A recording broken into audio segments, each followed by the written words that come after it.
speaks to us through the word and through his faithful preachers who discern what it is that he wants them to say.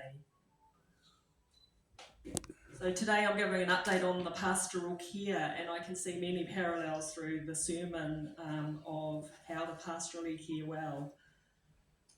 We've completed 2 weeks so far, and it's been going really well.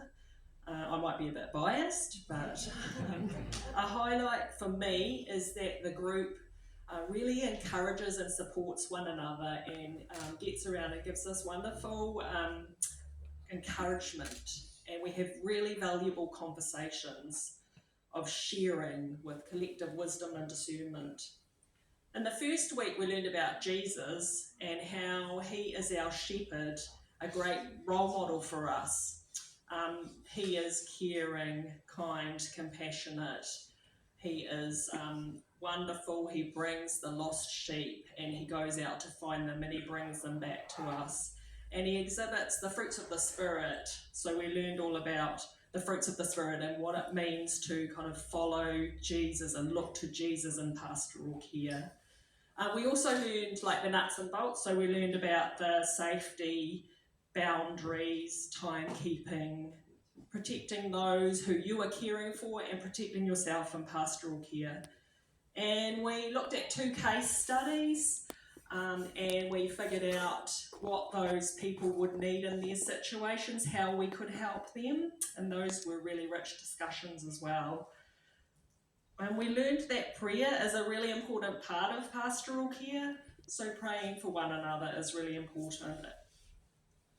In week 2, we focused on silence and how important it is to really listen quietly to someone. It sounds really obvious, but we live in a world where we kind of listen to reply, and actually listening to hear is quite different. And so we really worked on this. We went in peers and we talked in groups and we practiced actually listening for 3 minutes to our partner telling a pastoral care story about themselves. And it was really hard. I even found it really hard actually being quiet and just engaging silently for 3 minutes. But silence and allowing silence shows patience, respect and compassion, and it allows people to be vulnerable with one another. I also shared about what my mum used to say to me when I was growing up. So she used to say, Larissa, you've got 2 ears and 1 mouth for a reason. And it must have been because I talked a lot, but that stays with me as I'm pastorally caring and as I'm having conversations with me. I often think that I need to listen twice as much as I speak. We practiced engaging in week 2 through nodding and body language, so it's not just sitting there like a stone, it's actually engaging, and so that was good. This coming week we're focusing on listening well, and we're going to practice reflective exercises of hearing one another and repeating back what the others have been saying. And we're going to practice asking really good questions in pastoral care. So if you're interested in this and you would like to join us, you're very welcome, and you can come and see me after the service.